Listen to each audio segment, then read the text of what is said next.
मेरे पिताजी का अचानक देहांत हो गया। वो 46 इयर्स के थे और अचानक सडन डेथ हुई। तो मैं काफ़ी सदमे में आ गया, काफ़ी एंजाइटी, काफ़ी इनसिक्योरिटी महसूस करने लगा और धीरे धीरे डिप्रेशन में चले गया। 2.5 साल बाद मुझे चेस्ट ट्यूबरक्लोसिस डिटेक्ट हुआ। तो जब वो डिटेक्ट हुआ तो मैं एकदम टूट गया था। और अब मुझे लगा कि नहीं, अब मेरी जिंदगी को मुझे कुछ बदलाव लाना पड़ेगा। मुझे कोई ना कोई गाइडेंस की, किसी ना किसी की मदद की जरूरत है। और उसी टाइम मेरी सिस्टर जो पथरी सर को फॉलो करती थी, तो उन्होंने कहा कि पथरी सर 2 दिन बाद बॉम्बे आ रहे हैं, तो मैं रिक्वेस्ट करती हूँ अगर वो तुम्हारे साथ ही रुक जाएं और हो सकता है वो तुमको गाइडेंस दे पाए। तो सर का बॉम्बे आना हुआ, सर मेरे साथ रुके और सर ने मुझे टीबी की दवाइयाँ लेते हुए देखी। तो सर ने पूछा कि भाई तुम किस बात की दवाई ले रहे हो। मैंने सर को पिछले 2.5 साल की जो मेरी मानसिक परिस्थिति और इमोशनल जो स्टेट से मैं गुजर रहा था, उन सब के बारे में मैंने बताया। तो सर ने कहा कि तुम्हारी दवाई से तुम, टीबी जो है वो तो सिर्फ सिम्टम है, तुम्हारी दवाई से तुम उसको दबा सकते हो, बट फिर कोई और दूसरी बीमारी पैदा हो जाएगी अगर तुमने अपने मानसिक और अपने इमोशनल हेल्थ को ठीक नहीं किया तो, है ना। सो तुम्हारा रूट कॉज है तुम्हारा जो फादर का लॉस है, उसका जो ग्रीफ है, एंजाइटी है, इनसिक्योरिटी है, जो सैडनेस तुम महसूस करो, जब तक कि वो ठीक नहीं होगा, कोई और दूसरी बीमारी पैदा हो जाएगी। तो एक्चुअली अगर ठीक करना है तो उसे ठीक करें। तो मैंने सर को कहा, पर सर मुझे तो नहीं मालूम, मैं तो नहीं जानता ये सब चीज़ों को कैसे ठीक करना। तो सर ने कहा इसीलिए शायद मैं आज यहाँ आया हूँ।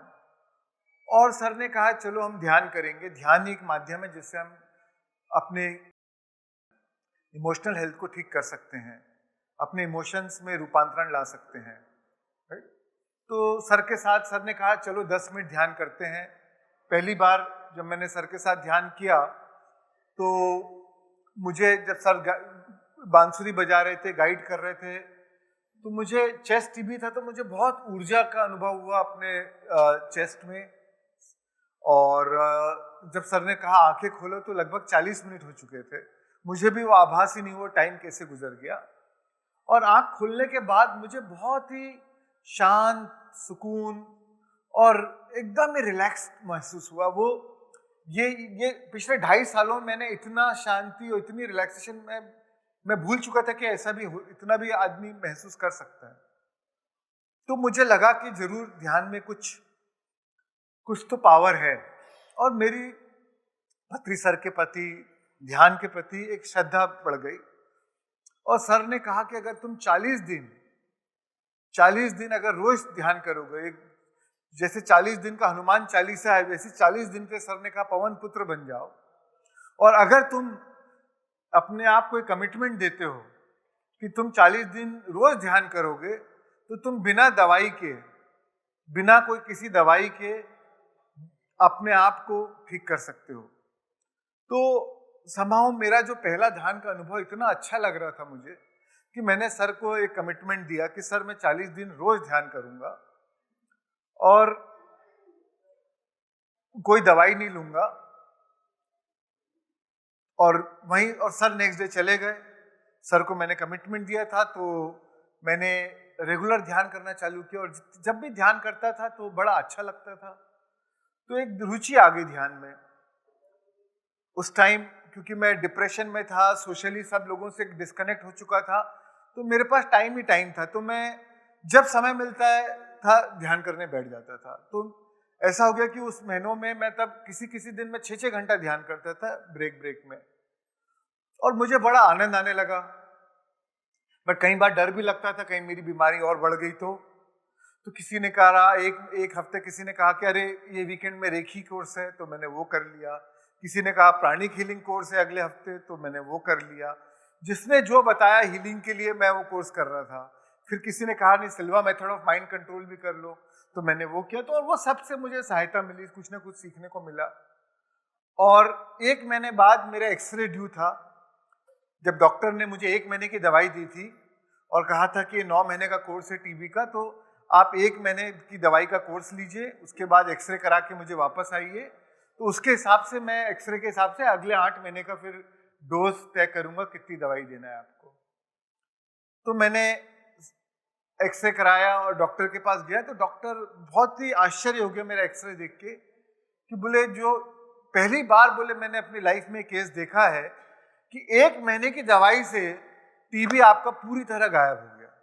तो डॉक्टर को तो मैंने नहीं बताया कि मैंने तो सिर्फ 2 ही दिन दवाई ली थी। बट समहाउ जब मैं डॉक्टर के क्लिनिक से उतर रहा था, तो मेरे आंख से आंसू की धारा बह रही थी, और समहाउ, और वो खुशी के आंसू थे। और मुझे इतना ज्यादा एक खुशी ये मिल रही थी कि बिना कोई डॉक्टर के पथरी सर भी आए, 2 दिन रहे और चले गए, पर उन्होंने इतना आत्मनिर्भर बना दिया कि सिर्फ अपनी सांसों के सहारे मैं अपने आप को ठीक कर पाया। और तभी से मुझ में एक अंदर से एक प्रेरणा आई कि ये जीवन में मैं ध्यान का प्रचार करूंगा, सर के साथ जुड़ूंगा और जितने लोगों को ध्यान पहुंचा सकूं वो पहुंचाने का काम करूंगा। और वहीं से मेरी अध्यात्म की यात्रा चालू हुई। और फिर चाहे वो मेरे पढ़ाई में, मैं सीए कर रहा था, सीए इंटर का 2 बार अटेम्प्ट आया, मैंने एग्जाम नहीं दिया क्योंकि आफ्टर पिताजी के देहांत के बाद मेरा पढ़ाई में मन नहीं लगता था। फिर इस बार जब मैंने सीए का एग्जाम दिया, तो मुझे, जबकि मैं ऑल थ्रू एवरेज स्टूडेंट था, बट जब रिजल्ट आया तो मुझे ऑल इंडिया 43rd रैंक मिला। तो मुझे भी आश्चर्य हो कि कैसे हो गया। फिर बिजनेस ज्वाइन किया, तो बिजनेस बहुत अच्छा होने लग गया, जबकि बिजनेस में बहुत ही, मतलब फैक्ट्री जो थी बंद होने की स्थिति में थी, तो फैक्ट्री बहुत अच्छी होने लग गई। तो ऐसे अलग अलग घटनाएं होने लग गई। रिलेशनशिप में जो मेरी वाइफ है आज, उसमें भी काफी चैलेंजेस थे, घर वाले नहीं मान रहे थे, शादी के लिए तैयार नहीं थे, वो सब तैयार हो गए। तो काफी चैलेंजेस थे और सब एक एक करके सब चीज सही होने लग गई। तो मुझे ये रियलाइज हो कि ध्यान में कितना पावर है, कितनी शक्ति है। और फिर मैंने काफी रिसर्च की कि ये ऐसा होता क्यों है, इसका साइंस क्या है। तो दोस्तों, जब हम ध्यान करते, जब हम अपने आप को मानसिक रूप से बदलते हैं, मानसिक रूप से हमारे में ध्यान से बदलाव आता है, हमारे थॉट्स बदल जाते हैं, हमारे इमोशंस बदल जाते हैं, तो हमारी जो ऊर्जा है, हमारी जो कंपन है, हमारे स्पंदन में बदलाव आ जाता है। और जो लॉ ऑफ अट्रैक्शन है, जो आकर्षण का नियम है, वो ऐसे काम करते हैं कि उसके अनुरूप हमारे जीवन में सब चीजें घटने लगती है। जब हमारी आंतरिक स्थिति बदलती है, तो हमारी बाहरी परिस्थिति भी बदलने लगती है। जैसी मन स्थिति वैसी परिस्थिति। जब हमारे आंतरिक वातावरण में बदलाव आता है, तो हमारा बाहरी वातावरण भी अपने आप बदलने लग जाता है, क्योंकि हमारी ऊर्जा बदल जाती है, हमारे कंपन, हमारे जो स्पंदन है उसमें बदलाव आ जाता है।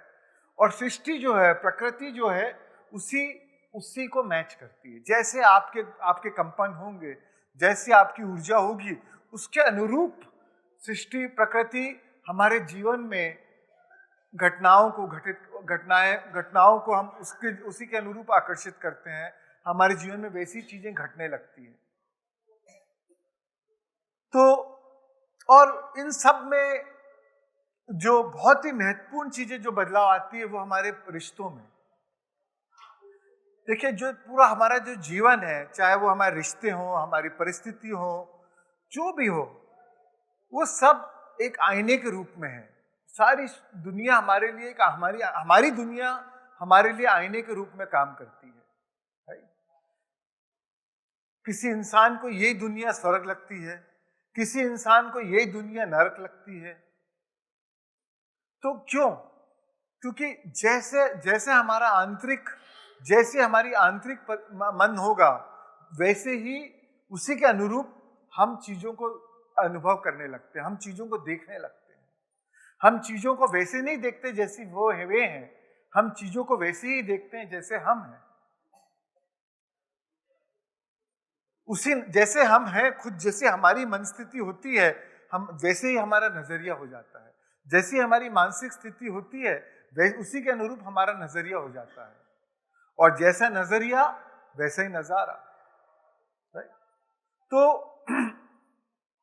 और इवन हमारे रिश्तों को हम उसी के अनुरूप हमारे रिश्तों को आकर्षित करते हैं अपने प्रति,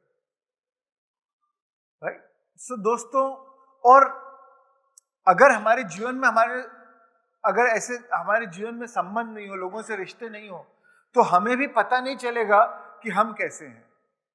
जब तक किसी से कोई कंपैरिजन नहीं हो, किसी से हम अपने आप को अपने संबंधों के रूप में हमें मौका मिलता है अपने आप को समझने का।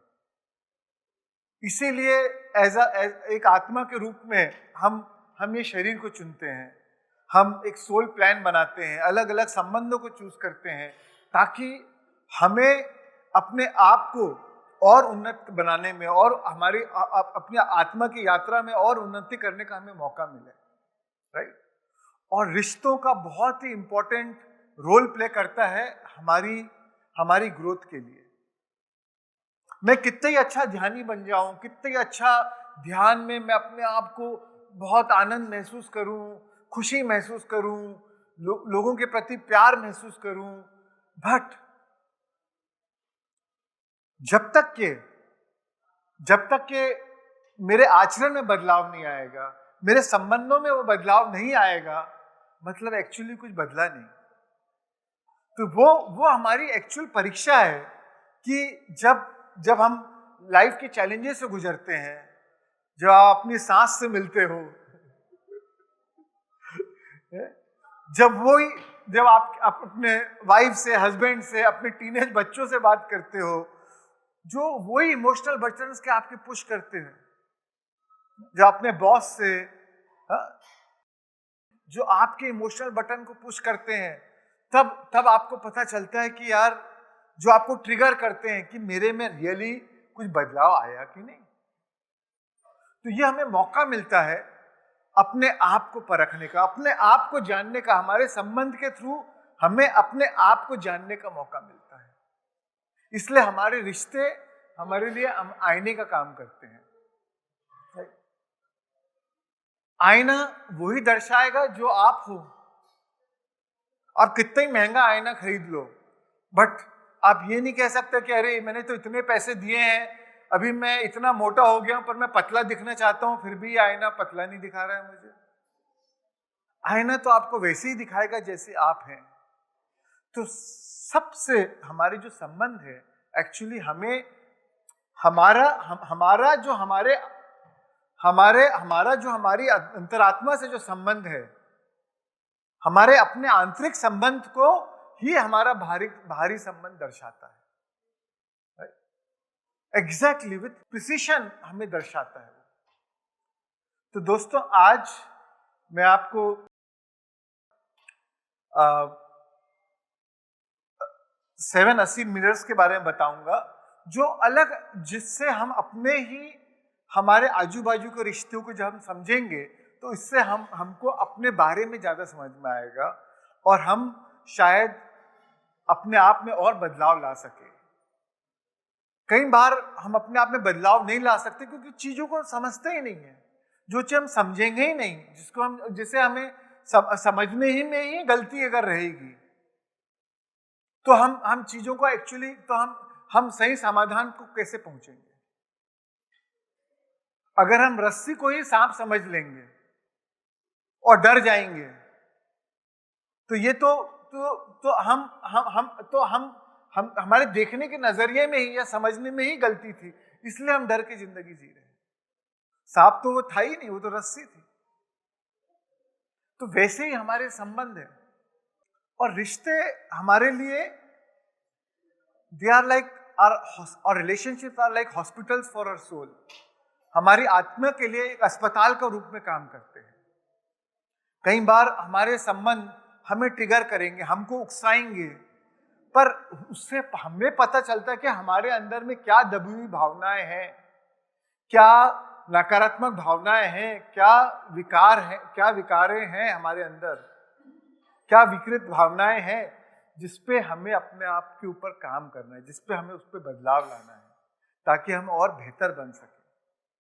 और सुंदरता यह है कि जब हम अपने अंदर में वो बदलाव लाते हैं तो हमारे बाहरी संबंध भी बदलने लगते हैं, उनमें भी सुधार आ जाता है, क्योंकि अब हम खुद बदल चुके हैं, तो अपने आप बाहरी संबंध में सुधार आने लगता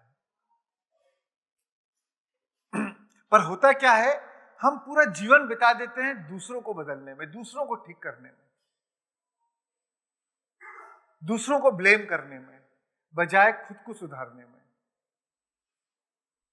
एक शराबी था, रोड क्रॉस कर रहा था, शराब के नशे में धुत था, एक गाड़ी से टकरा गया, उसके चेहरे पे चोट लग गई, चेहरे पे खून हो गया, खून बहने लगा, पर वो तो शराब के नशे में था। ले दे के घर पहुंचा, जब घर पहुंचा और आईने में देखा तो देखा, अरे ये तो आईने से खून बह रहा है। तो उसने तुरंत बैंडेड निकाला और सब जहां जहां खून बह रहा था उसने बैंडेड लगाना चालू कर दिया। जब सुबह उठा, जब शराब का नशा उतर गया था, तब उसने देखा, अरे खून तो मेरे चेहरे से बह रहा था, पर मैं भी क्या पागल आदमी था जो मैं आईने पे बैंडेड लगाया। तो दोस्तों, वैसे ही हम हमारे बाहरी संबंध को हम दूसरों को बदलना चाहते हैं, दूसरों को सुधारना चाहते हैं, पर हम यही नहीं समझ रहे हैं कि वो तो हमारे ही हमारे अंदर के संबंध को वो आईने के रूप में दर्शा रहे हैं। जब हम खुद के अपने संबंध को बदलेंगे तो बाहरी संबंध अपने आप ही बदल जाएंगे।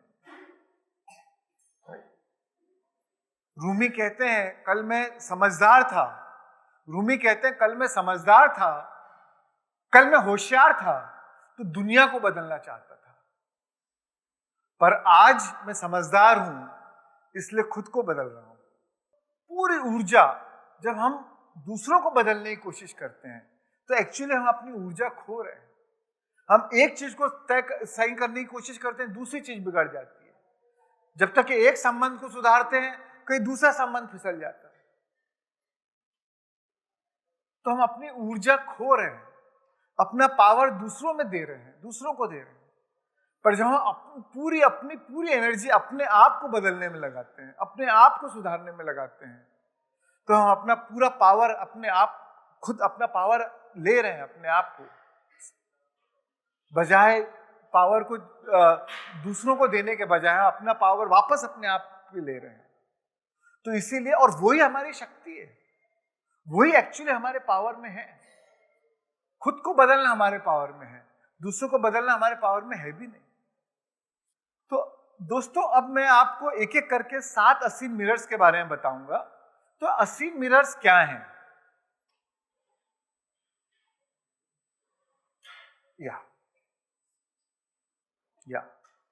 तो ये असीन मिरर्स क्या हैं?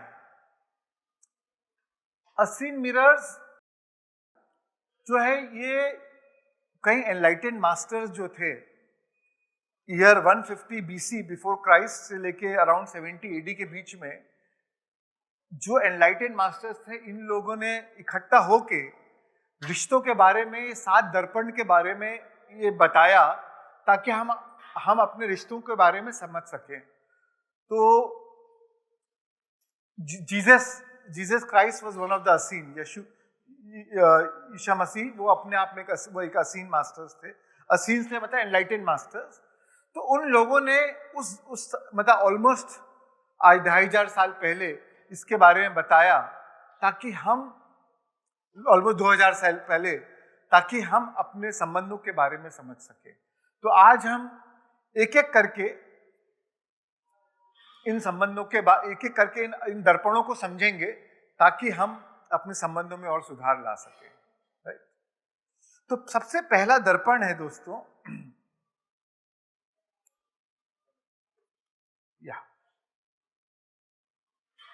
तो सबसे जो पहला दर्पण है वो हमें दर्शाता है कि हम क्या हैं। तो जो भी भावनात्मक रूप से उस समय आपके जो भी प्रिडोमिनेंट इमोशंस होंगे, जो भी आपके सबसे प्रबल भावनाएं होगी, राइट, वो वही चीज आपके संबंधों में बाहर दिखेगी। फॉर एग्जाम्पल, आप बहुत खुश हैं, हाँ, तो आप ऐसे लोगों से मिलोगे जो आपको और खुशी देंगे, या जो खुद भी खुश हैं, राइट।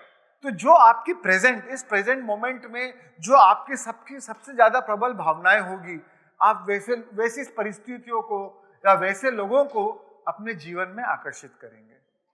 ये बहुत ही सिंपल मिरर है, बहुत इजी है समझना। या आप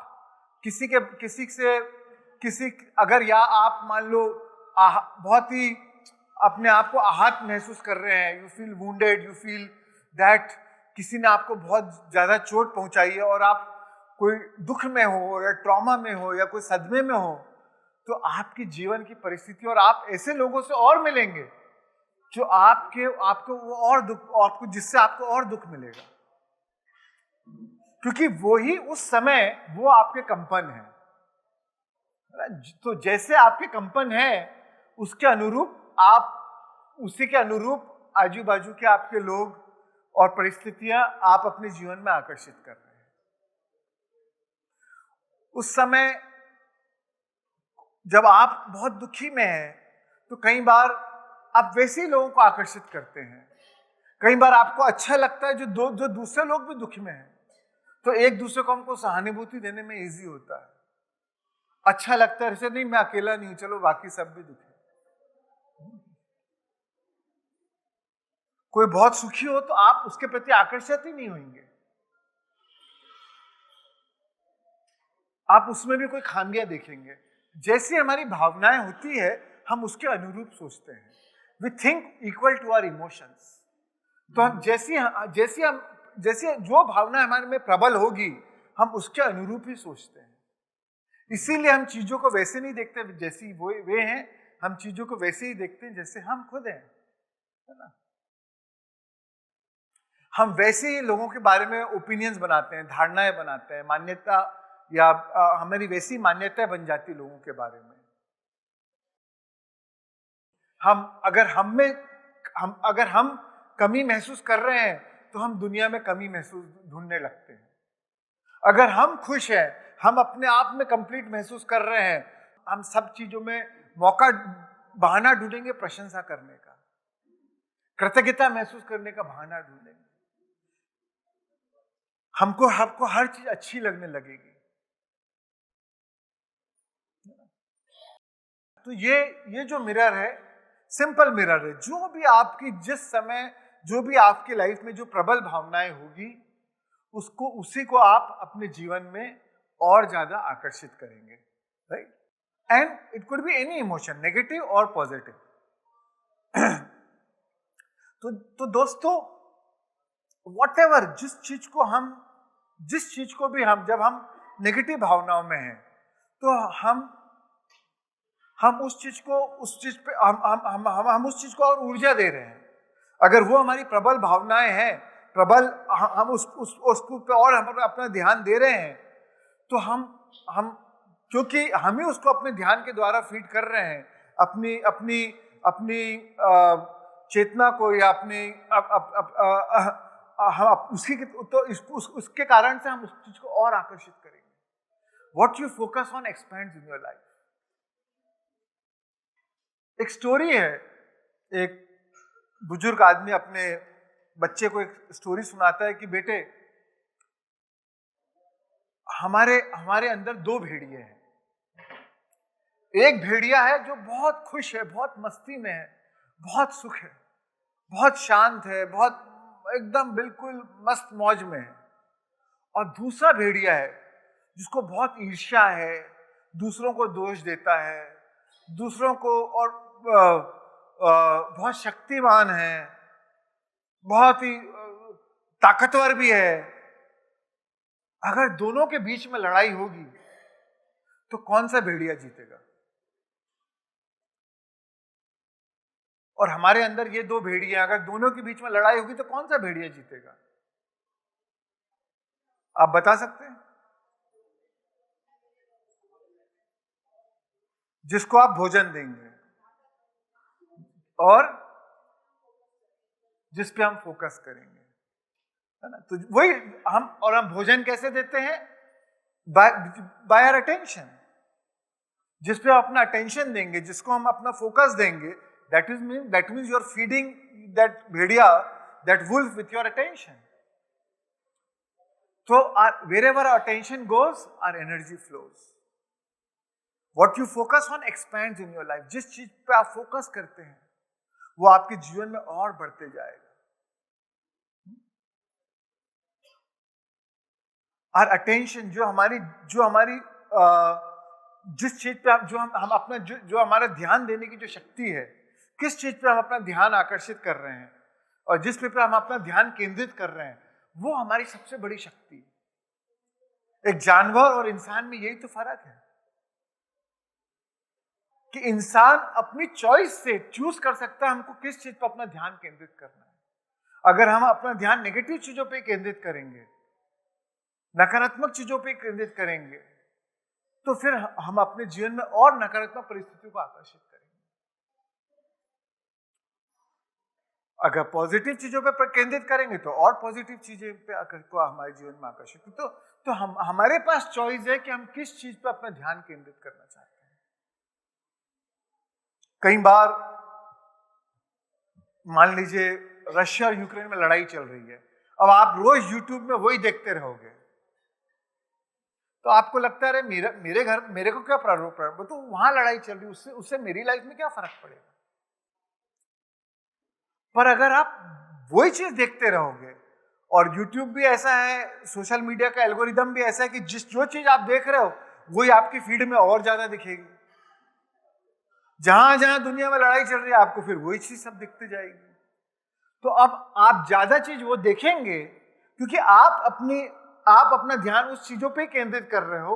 तो अब आपकी ऊर्जा में भी, आपके कंपन में भी कॉन्फ्लिक्ट चालू हो गया, आपके कंपन भी वैसी हो गए। अब पता चलेगा आपके घर में भी लड़ाई होना चालू हो गई। अचानक आपके बेस्ट फ्रेंड से आपका झगड़ा हो गया, कोई छोटी सी बात को लेकर। आप समझ ही नहीं पा रहे क्यों हो गया, क्योंकि अब आपके कंपन लड़ाई के हो गए। आपके घर में ही सास भी कभी बहू थी वाली लड़ाई चालू हो गई है? जैसा आप सीरियल देख रहे हैं फिर आपके घर में भी वैसी कहानी चालू हो जाती है। इसलिए तो कहते हैं प्रोग्राम, बिकॉज वो प्रोग्राम जो है आपके माइंड को प्रोग्राम कर रहा है। तो हमें लगता है हमें तो सिर्फ देख रहे हैं मनोरंजन के लिए, पर आपको हम ये नहीं समझ रहे कि वो हमारी ऊर्जा में बदलाव ला रहा है, हमारे कंपन को बदल रहा है, हमारे स्पंदन को बदल रहा है। और जैसे हमारे कंपन है तो हम दुनिया को, सृष्टि को यही सूचना दे रहे हैं कि मैं यही पाने के योग्य हूं। जो भी आप अपने जैसे कंपन आप प्रसारित कर रहे हैं सृष्टि को, आप यही बता रहे हैं कि मैं यही पाने के योग्य हूं। This is what I am worth. whatever energy, whatever vibration you are offering to the universe, you are telling the universe that this is what I am worthy of receiving. और यूनिवर्स आपको जज नहीं करता। Universe ये नहीं देखता है कि जो आपके कंपन जो आप सामने बाहर प्रसारित कर रहे हो उसका कारण क्या है, उससे कोई मतलब नहीं है। क्या वो आपकी पर्सनल लाइफ में ऐसी चीज घटी है, या वो कंपन किसी दूसरे की बाहर की न्यूज देख के आपके कंपन बदल गए हैं, या दूसरों की खुशी में आप दुख हो रहे हैं उसके कारण आपके कंपन बदल गए हैं। यूनिवर्स को कोई लेना देना नहीं। वो तो देखता अच्छा ये आपके कंपन है, और उसका कोई जजमेंट में नहीं है आपके कंपन अच्छे हैं या बुरे हैं। जैसे आपके कंपन होंगे वो कहता है तथास्तु। वैसे ही आपके जीवन में लोगों के द्वारा, परिस्थितियों के द्वारा, समय के द्वारा, सिचुएशंस के द्वारा आपके जीवन में आपकी चीजें वैसी आकर्षित होने लगती हैं। तो दोस्तों, तो पहला दर्पण जो है, हम जब हमारे जीवन में जैसे हमारी संबंधों को अपने जीवन में हम आजू बाजू देख रहे हैं, तो ये दर्पण हमें मौका देता है ये समझने के लिए कि मेरे अंदर क्या चल रहा है। अगर आपको बाहर के संबंध मधुर नहीं लग रहे हैं तो आपका आंतरिक संबंध अपने आप से मधुर नहीं है, आपके अंदर मधुरता नहीं है। तो मतलब मुझ में अपने अंदर कुछ बदलाव लाने की जरूरत है। जब अपने आप के संबंध अपने आप से आप बदलाव ले आएंगे, मधुरता आ जाएगी आपके अंदर, तो आप देखेंगे बाहर भी आपके संबंधों में मधुरता आ गई। तो ध्यान, ब्रेथ वर्क, ये सब माध्यम है अपने आप में बदलाव लाने के लिए। अपने अंतरात्मा से जुड़ेंगे। जब हम अपने ध्यान में अपनी अंतरात्मा से जुड़ते हैं तो हम वो सत्यचित आनंद का अनुभव करते हैं, सारे प्रतिरोध पिघल जाते हैं। You drop all the resistance and then you experience that love, that joy.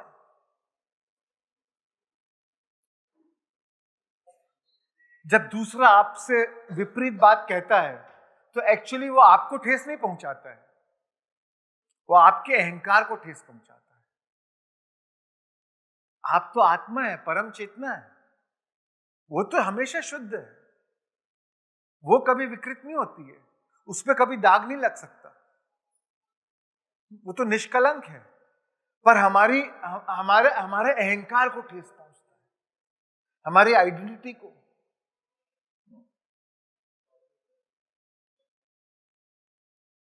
And वो आइडेंटिटी कुछ भी हो सकती है। कई बार स्पिरिचुअल टीचर की भी आइडेंटिटी में को भी ठेस पहुंचता है। अहंकार तो कहीं भी पीछे के दरवाजे से कहीं भी घुस जाता है।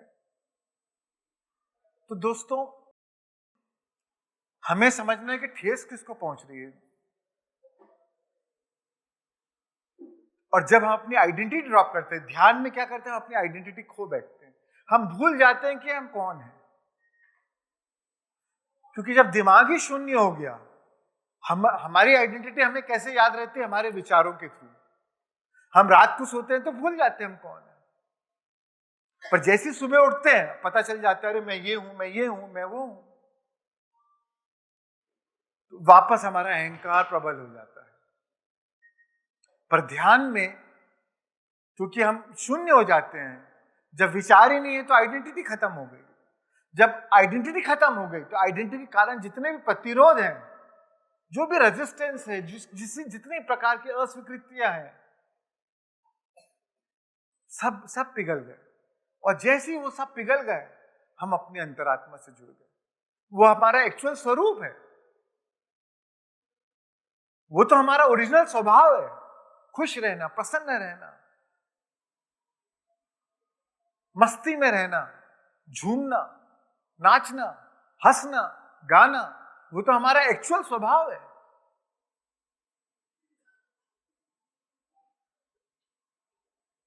पर हम भूल गए कि हमारा एक्चुअल स्वभाव ये है। इसलिए हमको अपने आप में ऐसा लगता है हम में तो अभाव है, तो बाहर से कोई चीज मिल जाए ताकि हम खुश हो जाए। हम भूल गए कि हम तो अरबों के खजाने में बैठे हैं, इसलिए हम बाहर 1000 लाख रुपए के लिए मेहनत कर रहे हैं, क्योंकि हमको लगता नहीं खुशी तो बाहर है, वो मिल जाएगा, अच्छे इससे संबंध मुझे मधुर हो जाएंगे तो मुझे खुशी मिल जाएगी, ऐसा लाइफ पार्टनर मिल जाएगा तो खुश हो जाएगा, मेरे बच्चे खुश रहेंगे तो मैं खुश रहूंगा। हर चीज में हमारी खुशी बाहर के लोगों के ऊपर डिपेंडेंट हो गई। उनका बर्ताव आपके प्रति कैसा रहेगा तो आप खुश रहेंगे।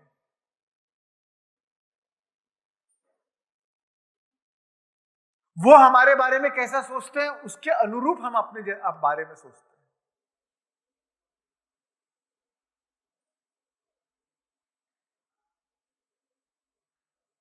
अगर दूसरे लोग, कोई भी बाहर का दूसरा कोई अगर आपको गुस्सा दिला सकता है, मतलब वो आपको कंट्रोल कर रहा है, आपका रिमोट उसके हाथ में है, तो आपने अपना पावर उसको दे दिया। अगर आप यही सोचते रहेंगे कि लोग क्या कहेंगे, लोग क्या सोचेंगे, लोग क्या बोलेंगे, तो आप हमेशा उनके कैदी बन के रह रहे हैं।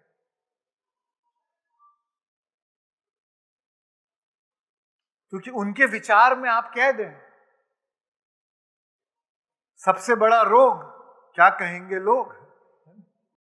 तो अब हम दूसरे मिरर के ऊपर जाते हैं ना। दूसरा दर्पण हमें क्या बताता है? यह दर्शाता है कि हमारी धारणा या अभिप्राय क्या है, दूसरों के बारे में हमारी धारणाएं या अभिप्राय क्या है। मैं आपको एक मेरे खुद के एग्जाम्पल से समझाता हूं। जब मैं ध्यान में आया तो कुछ 6 महीने में, 1 साल में मेरे आचरण में, मेरे स्वभाव में बहुत परिवर्तन आया। मैं बहुत शांत स्वभाव का हो गया, और जब शांत स्वभाव का हो गया तो मुझे लगा मैं तो बहुत बढ़िया हो गया, बहुत अच्छा हो गया अब तो मैं।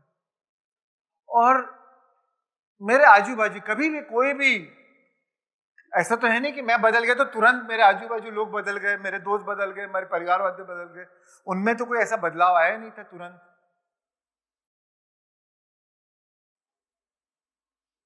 तो कोई भी, जैसे स्पेशली कोई भी जैसे शॉर्ट टेम्पर्ड होता है, छोटी सी बात में उसको गुस्सा आ गया, और मेरे को बिल्कुल आता नहीं था, मैं शांत रहता था, और कोई भी ऐसा गुस्से आ जाता था तो मेरे दिमाग में चलता था बेवकूफ है, गधा है,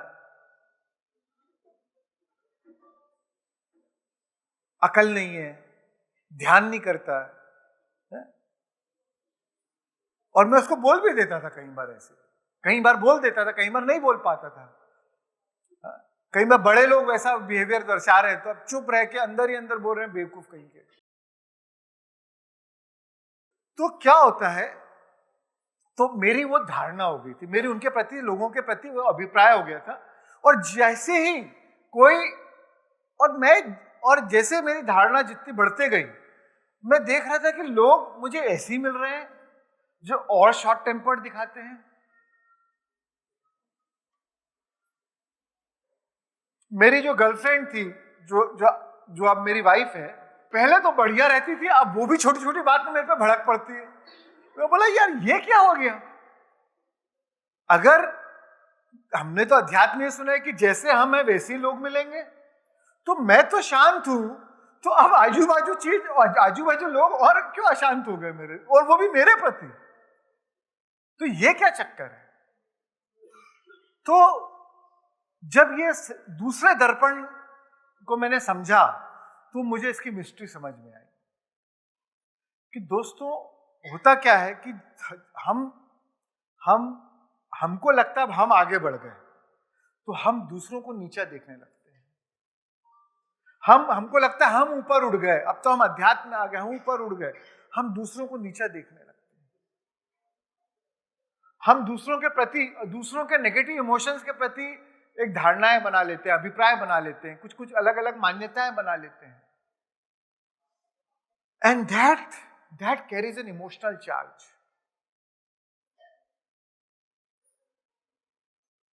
वो एक बहुत बड़ा चार्ज हमारे अंदर रखता है। जैसे ही हम उस पर्सन को मिलते हैं, हमारे अंदर वो चार्ज एक्टिव हो जाता है,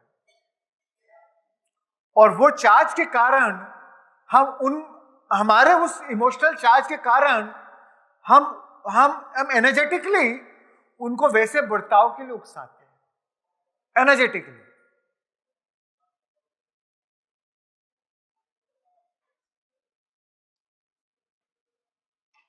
तो मेरी गर्लफ्रेंड जो कभी भी हमेशा प्यार से ही बात करती थी, अब वो भी मेरे से इरिटेट होने लग गई, क्योंकि मेरे में उस लोगों के शॉर्ट टेम्पर्ड के आचरण के बारे में इतना ज्यादा स्ट्रॉन्ग धारणा, अभिप्राय था कि अब,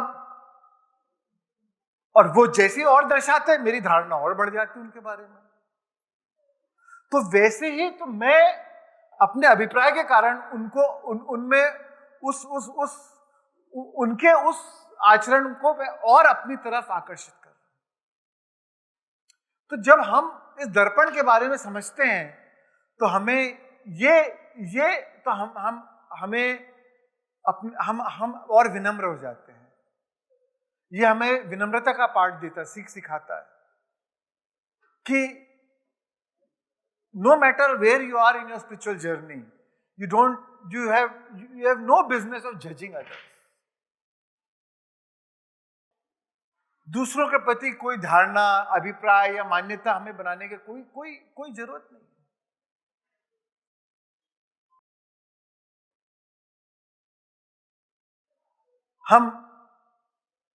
हम अपनी पत्नी से नहीं मिलते हैं, जब हम उससे बात करते हैं, जैसी बात चालू होती है तो हम अपनी मान्यताओं से मिलते हैं।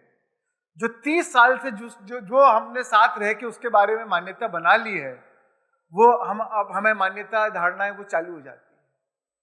उसके शब्द, उसके सेंटेंस कंप्लीट होने से पहले ही हमने अपना आंसर तय कर लिया। राइट? होता है ना हमारे लाइफ में, खास करके क्लोज संबंधों में, हस्बैंड वाइफ, माता पिता, बच्चे, क्योंकि उन लोगों को हम बहुत अच्छे जानते हैं, तो उनके प्रति हमारी मान्यताएं, धारणाएं और ज्यादा प्रबल होती है। पर वो भी आपको आपके बारे में ही दर्शा रही है। जब आप अपनी मान्यताओं को पिघला देंगे, अपनी मान्यताएं, अपनी धारणाएं खत्म कर देंगे, तो आप देखेंगे कि अब आप उनमें भी वो शायद वो दुनिया के लिए बदले या नहीं बदले, बट आपके प्रति बदल जाएंगे।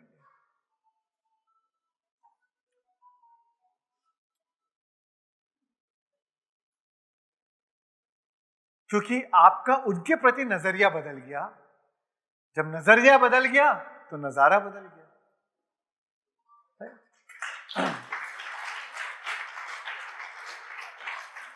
ये बहुत ही सटल मिरर है, बहुत ही छुपा रुस्तम है। ये हमको ऐसे समझ में नहीं आता है, ये है ना दोस्तों। सच ये है कि हमारा जो पक्षपाती मन है, उसका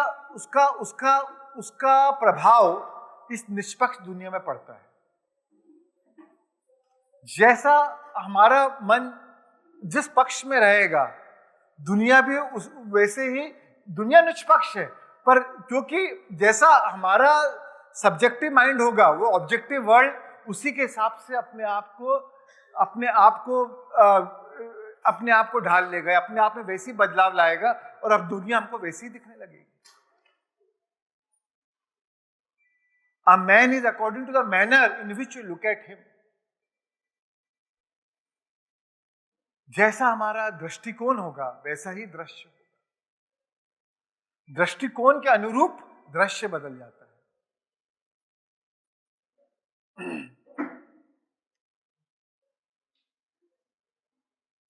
पर अगर हम समझे, हमारे संबंधों में हम समझें कि लोग जैसा बर्ताव कर रहे हैं, कई बार उनका भी अपना एक पास्ट है, उनका भी कोई अतीत बना हुआ, और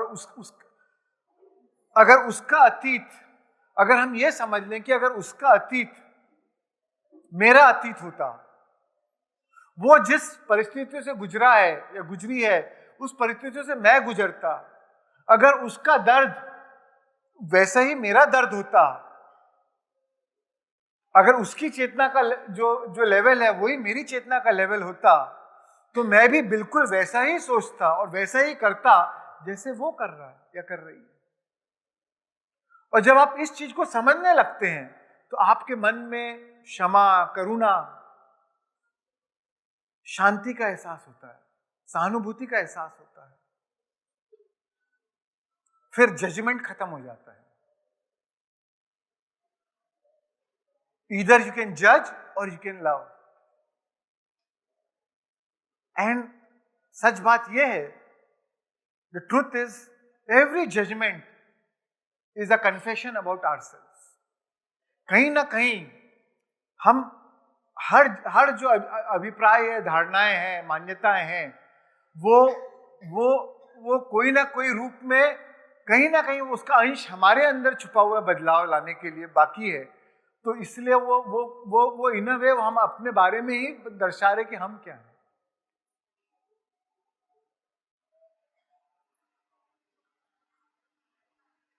थैंक यू।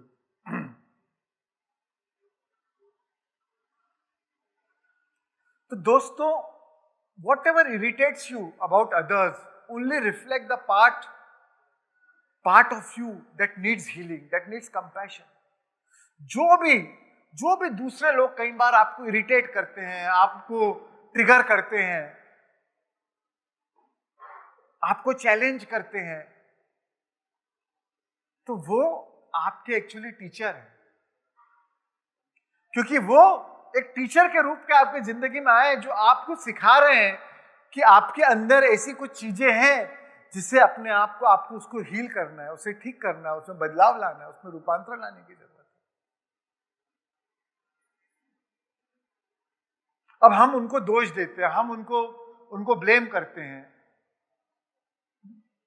बट एक्चुअली में तो वो हमारे टीचर के रूप में। कई बार हो सकता है कि आपने एज अ सोल प्लान ऐसे लोगों को चूज किया है जो आपको चैलेंज करेंगे लाइफ में आके, अलग अलग समय में आके आपको चैलेंज करेंगे ताकि आप आगे और बढ़ सके। इस जीवन में जो आपका शायद सबसे बड़ा दुश्मन हो, जिसको आप अपना दुश्मन मानते हो सकता है पास्ट लाइफ में आपका मोस्ट बेस्ट फ्रेंड हो या लवर हो। फिर आपने एट अ सोल स्टेज आपने कॉन्ट्रैक्ट किया कि नहीं यार, तू मुझे चैलेंज करना, मैं तुझे चैलेंज करूंगा, ताकि अपन दोनों और आगे बढ़ सके अगले जन्म में। They are your best teachers.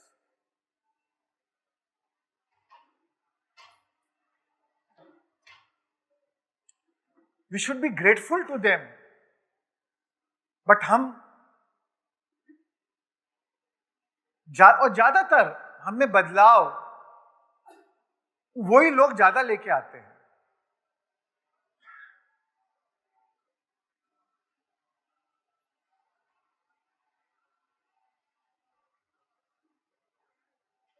कई बार जब आप कोई अहंकारी को देखते हैं तो आपको लगता है नहीं, मुझे ऐसा नहीं बनना। कई बार आपके घर में कोई शराब की लत से या कोई ऐसी चीज से गुजर रहा है और आप देखते हैं कि उसकी जिंदगी कैसे हो गई, तो आप सीखते हैं कि नहीं, मुझे ऐसा नहीं बनना। तो कई बार लोगों की नेगेटिव ट्रेट या नेगेटिव चीजें हमें पॉजिटिव देने की, वो भी हमें पॉजिटिव बनने की प्रेरणा दे सकती है, पर वो हमारे लिए शिक्षक के रूप में आए हैं, पर हम उनके प्रति कभी ग्रेटफुल महसूस नहीं करते।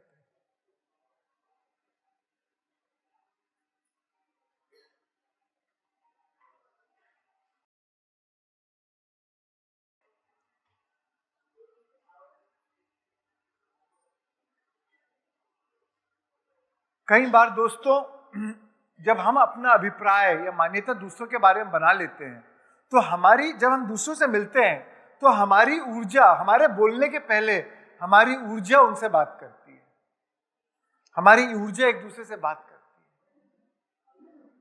Others only echo what you whisper to them in secret.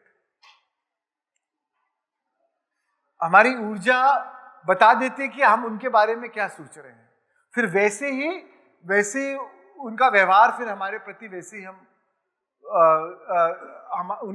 उनका व्यवहार हमारे प्रति वैसे ही बन जाता है।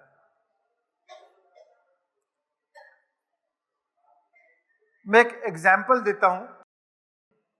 मेरा कंपनी का इनकम टैक्स का असेसमेंट चल रहा था। एक ऑफिसर था, बहुत ही मेरा स्टाफ उसे डील कर रहा था, बोले बहुत ही नेगेटिव ऑफिसर है। मैंने 3-4 बार उससे अपॉइंटमेंट लेने की कोशिश की मेरे स्टाफ ने मेरे लिए, तो उसने अपॉइंटमेंट नहीं दिया। और लास्ट डे वो बहुत ही बड़ा ऑर्डर पास करना था, जो मेरे को काफी बड़ी टैक्स की लायबिलिटी आ जाती थी।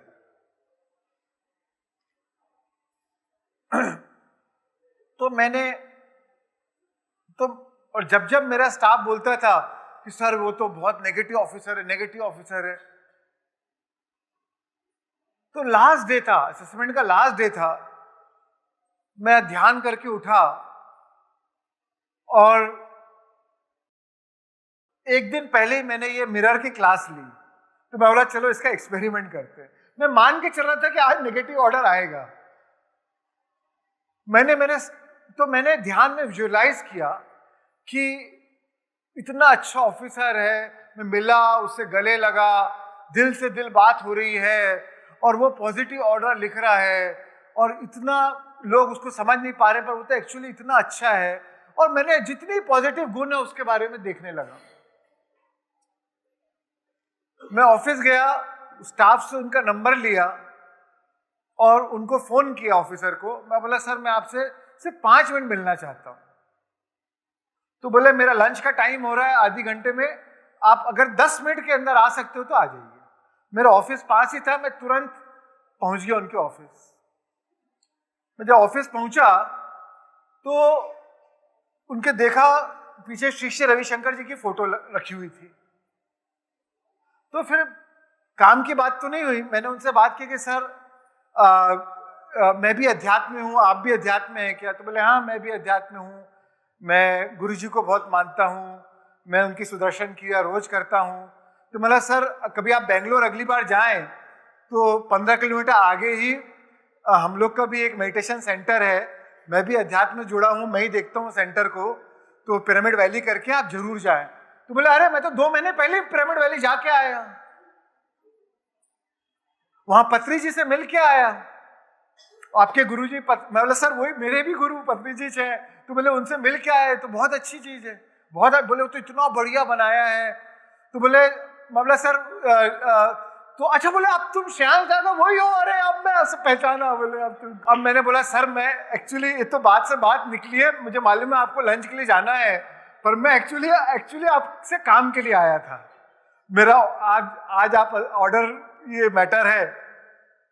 तो बोले अब आप जाइए, आपका अब ये मुझे क्या करना है मुझे मालूम है। मैं वापस आ गया। मेरा स्टाफ बड़ा टेंशन में था, नीचे वेट कर रहा था क्या बातचीत हुई, क्या बातचीत हुई। तो मतलब उन्होंने काम की तो कोई बात ही नहीं की। मैं ऑफिस आया, अपने केबिन में बैठा, शाम को करीब 1:30 बजे मैं ऑफिस वापस पहुंचा। शाम को 4 बजे मेरा जो मैनेजर है एकदम एक्साइटमेंट में आया, सर गजब हो गया सर, वो ऑर्डर अपलोड हो गया, उन्होंने 0 लाइबिलिटी निकाली और ना तो कोई पैसा लगा ना कुछ। और हर बार मेरा स्टाफ बोलता था और मैं उसको बोलता था जो पैसा लगे दे दो, बट अपने को यार वो पॉजिटिव ऑर्डर चाहिए, और यहाँ बिना पैसे काम हो। अब वो एक थोड़ा सा मैंने पॉजिटिव सोच लिया उसके बारे में, तो हमारी एनर्जी दूसरों से बात कर रही है। हमको लगता है कि हम जो मनी मन सोच रहे हैं सामने वाले को क्या पता चलता है, पर आपको लग रहा है आप अंदर ही सोच रहे, पर ऊर्जा तो सब तरफ प्रसारित हो रही है। आपकी ऊर्जा उनकी ऊर्जा से बात कर रही है।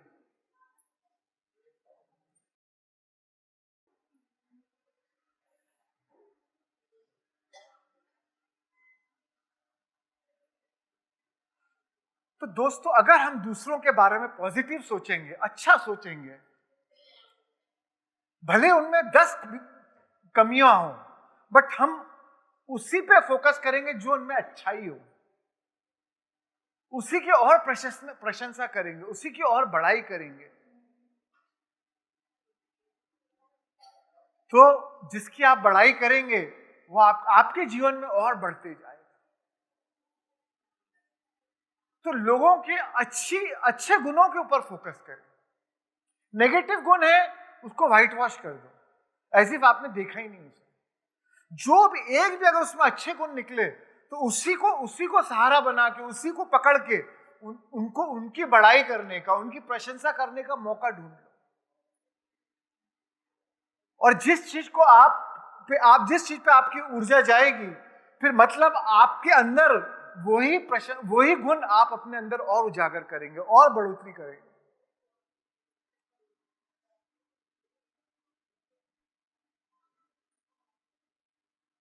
दूसरों में अवगुण ढूंढना ही सबसे बड़ा अवगुण, चाहे वो कोई भी हो, चाहे वो हिटलर हो, चाहे XYZ हो, कुछ तो उसमें अच्छाई भी होगी। तो हमें क्या करना है, जो उसकी अच्छाई हो उस पर हम अपनी नजर रखें, उससे हमें क्या सीखने को मिल सकता है। नेगेटिव गुण है उनको उन पे नजर ही नहीं रखना है। सिर्फ अच्छे गुणों को देखना।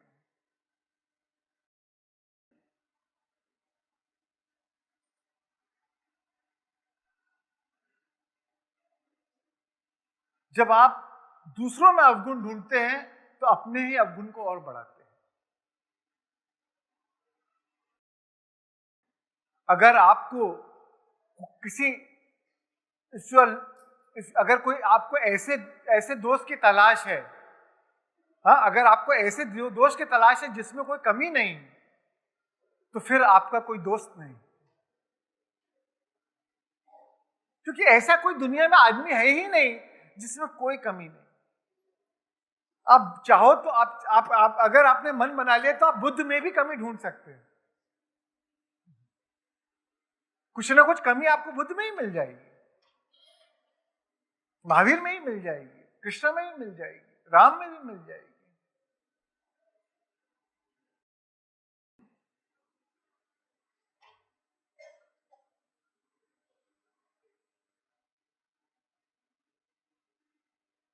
रूमी कहते हैं out beyond the ideas of right and wrong there is a field and I will meet you there. सही और गलत के दायरे के परे भी एक स्थान है, मैं तुम्हें वहां मिलूंगा। तो हमें न्यूट्रल, और हर परिस्थिति न्यूट्रल होती है। The truth is every situation is neutral. हम उसको एक मीनिंग असाइन करते हैं, सही गलत, राइट रॉन्ग, ब्लैक व्हाइट, और जो भी हम उसको मायने देंगे, जो भी हम उसके बारे में धारणा तय कर लेंगे या मान्यता बना लेंगे, आप वैसी परिस्थितियों को फिर अपने जीवन में आकर्षित करेंगे। फिर आप बोलेंगे नहीं देखो मुझे मालूम था ये ऐसे ही है, पर और इसलिए देखो मेरे साथ ऐसा हुआ। पर आपके साथ ऐसा हुआ क्योंकि उसके प्रति आपकी मान्यता ऐसी थी, इसीलिए आपने उसका वो बर्ताव अपने प्रति और उजागर किया। BMC हिंदी बदले जीवन।